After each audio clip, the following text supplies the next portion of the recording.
Bonjour à tous, les morts étranges s'accumulent parmi les adversaires résolus de l'européisme et même de l'euromondialisme.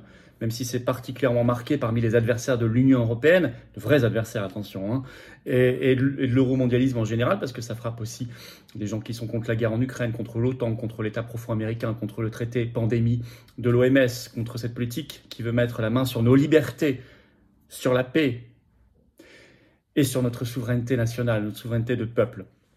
On va voir tout cela. Alors ici, c'est pas du complotisme. Moi, je n'ai pas fait l'enquête, je ne suis pas la justice. Et il faut d'abord exiger la transparence, la justice et la vérité là-dessus. Première chose, c'est une constatation, mais je remarque que même le très sage et raisonnable Jacques Sapir, économiste, a tweeté ceci le 25 mai sur son compte Twitter, je vais vous le lire. Entre la déclaration d'un commissaire européen certes isolé et les éléments mis au jour par la police slovaque, on va revenir sur tout ça. On peut se demander si un programme d'élimination physique, politique, des dirigeants opposés à l'UE n'est pas en train de se mettre en œuvre. 3 petits points. Pourtant, Jacques Sapir, on ne peut pas dire qu'il soit complotiste. Hein. Alors, c'est un économiste extrêmement intéressant. Allez le lire notamment si vous voulez voir l'après-euro. Il a beaucoup travaillé là-dessus. Il a l'air très sérieuse, mais là, il écrit des choses très claires. C'est vrai que ça rejoint une réflexion qu'on est nombreux à se faire. Merci de partager cette vidéo, elle va être très concrète. Pour cela, de vous abonner à cette chaîne YouTube en cliquant sur s'abonner, c'est très important. On a dépassé les 507 000, ça fonce. C'est un clic pour vous et c'est gratuit. Vous êtes abonné à la chaîne et ça contre la censure organisée par la Commission européenne et le gouvernement qui relaie macroniste contre nos réseaux sociaux et les réseaux sociaux souverainistes pendant cette campagne des européennes, bien évidemment. Vous savez, certains me disent qu'il faut vous protéger, etc., etc. Bien sûr, chacun fait attention, mais le meilleur moyen de protéger, d'abord, c'est de faire connaître tout ça. Donner de la visibilité, parce que quelque chose qui est démasqué s'évapore. Et c'est nous donner de la force, notamment en relayant notre liste, l'Europe ça suffit, liste de rassemblement des souverainistes et résistants pour les libertés, la paix, le Frexit, la sortie de l'OTAN, pour les élections du 9 juin. Ça, c'est le bulletin de vote que vous trouverez dans tous vos bureaux de vote, en métropole outre-mer ou pour les Français de l'étranger. Je le redis, pas d'inquiétude, vous le trouverez le jour J, pas avant, le jour J, dans vos bulletins, dans vos bureaux de vote. Il faut soutenir, faire connaître la liste. On n'a pas tous les grands médias, bien sûr. Il faut venir aux réunions publiques. La prochaine, c'est à Kinsheim, là, ce 29 mai, à 19h. Je serai avec Pierre-Yves Rougeron, notre colistier, et Jean-Frédéric Poisson. Inscription sous la vidéo en description. C'est ouvert à tous, adhérents comme non-adhérents. Inscrivez-vous en masse. Il y a un monde fou. Et puis, ensuite, la très grande journée nationale. Alors, venez de partout. Dimanche 2 juin, rendez-vous 11h30, place de Fontenoy à Paris. Possibilité de restauration sur place, plein d'interventions. Il y a une petite inscription. L'inscription n'est jamais obligatoire. Vous pouvez toujours venir au dernier moment, hein, partout. Mais c'est mieux pour nous aider à nous organiser. Pour Paris, le 2 juin, la journée nationale de la paix, du Frexit et des libertés. Elle est également sous la vidéo en description. Le mercredi 5 juin, je suis à Seclin dans le Nord. Il y aura Marc Doyer, Myriam Palamba, Jean-Frédéric Poisson. Inscription sous la vidéo en description, bien sûr. Et le lendemain, dernier meeting de campagne à Aix-en-Provence, le jeudi 6 juin, 19h. Pareil, inscription sous la vidéo en description, bien évidemment.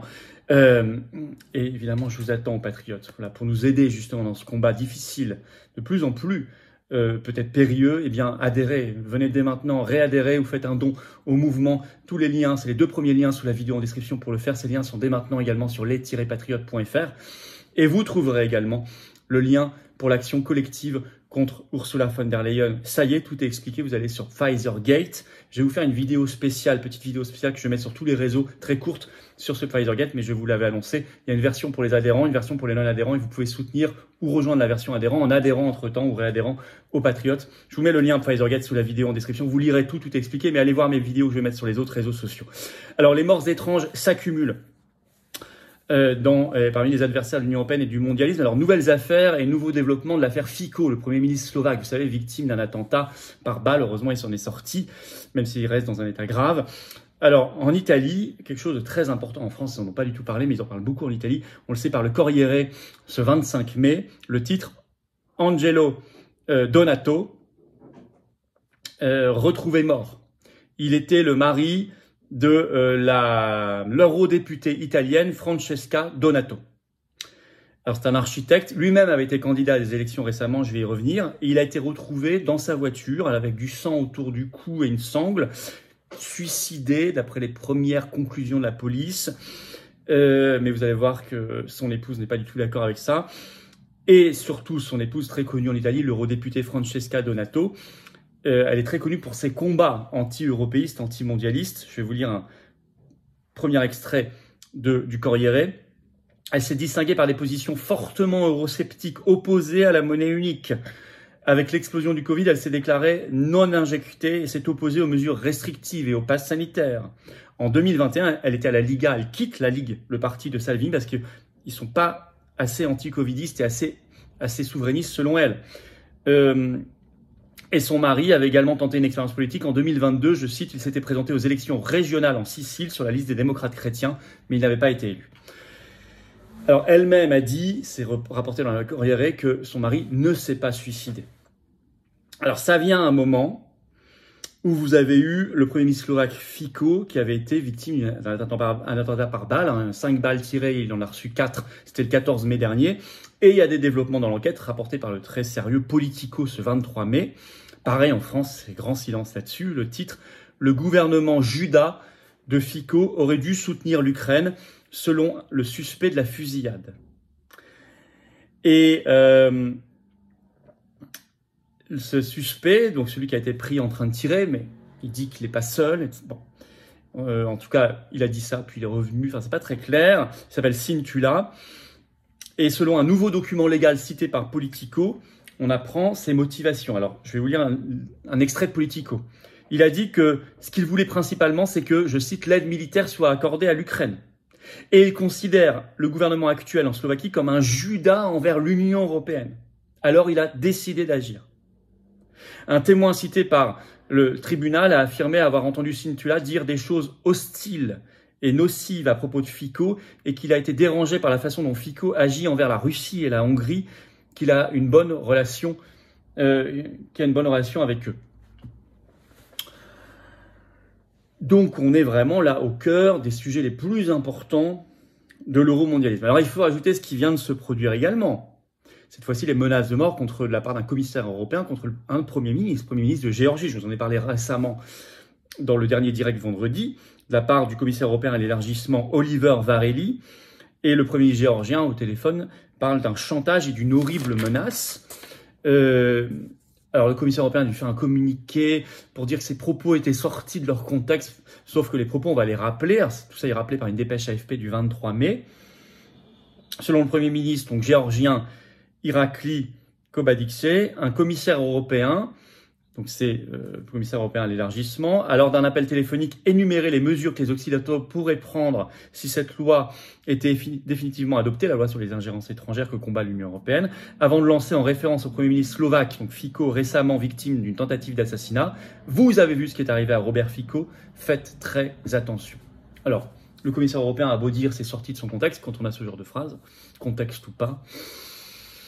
Alors, vous voyez, donc les adversaires de l'européisme, là, en ce moment, il faut en tout cas la vérité sur ce qui s'est passé. Moi, je ne fais pas de conclusion hâtive, mais je dis qu'il y a quand même une accumulation assez extraordinaire. Et c'est toujours les mêmes profils. On pourrait élargir aux adversaires du mondialisme. Alors, sur l'Iran, il faut la vérité. Il va falloir surtout regarder dans les jours qui viennent et les mois qui viennent si les BRICS, parce que je rappelle que depuis le 1er janvier, l'Iran a rejoint les BRICS. Est-ce que les BRICS ne commenceraient pas à être pris pour cible également ? Il s'agit du président iranien, vous avez entendu parler, Ebrahim Raïssi, qui est le 19 mai mort, a priori dans un accident d'hélicoptère. Il a percuté une zone élevée. Un rapport officiel là-bas de l'état-major des forces armées iraniennes, sorti le 23 mai, c'est rapporté par tous les médias français comme BFM TV le 25 mai, dit, je cite, aucun impact de balles ou d'autres choses observées, mais... je cite toujours, les causes exactes de l'accident sont encore inconnues. Le plan de vol prévu avait été respecté et l'armée iranienne demande plus de temps pour enquêter. Donc pour l'instant, il n'y a pas de suspicion d'attentat ou quoi que ce soit, mais il n'y a pas non plus de certitude sur l'accident. Et je vous dis, je dis ça de manière très objective, ça ne veut pas dire qu'on a une sympathie pour le régime. Vous avez toujours compris la distinction entre la géopolitique et les régimes, celle qu'avait faite De Gaulle explicitement en 1964 quand il avait reconnu la République populaire de Chine en disant « ça ne veut pas dire que j'ai une sympathie particulière pour le régime, je prends le monde tel qu'il est ». Exactement ce que nous faisons. Le monde tel qu'il est aujourd'hui, c'est une prépondérance de plus en plus forte des BRICS. Et l'Iran vient de rejoindre les BRICS et il vient de se passer ça. Donc il faut quand même regarder les choses très sérieusement. Mais il y a un autre cas. Aux États-Unis, Robert Kennedy Jr., candidat à la présidentielle. Et c'est pas une mince affaire. C'est un candidat indépendant qui est à 10% actuellement dans les sondages au niveau national, ce qui est considérable pour un indépendant. Il est même à 18% chez les jeunes. J'ai fait une vidéo récemment sur Trump et Kennedy Jr. qui secouent la campagne, allez la voir si vous ne l'avez pas vu. Mais il a fait ce tweet, Kennedy Jr., sur son compte X, le 22 mai, je vais vous le citer.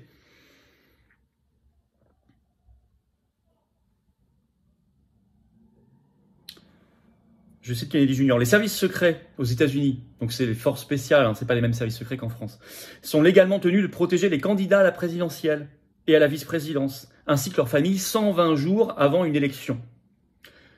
Mesure prise en réponse à l'assassinat de mon père, Robert Kennedy. Et pourtant, écrit Kennedy Jr., on continue de me voir refuser la protection des services secrets.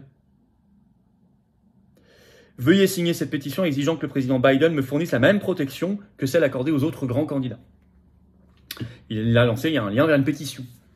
Je ne la mets pas là, hein, quand je fais ça, c'est sous son tweet à lui. Or, Kennedy Jr., vous connaissez ses combats.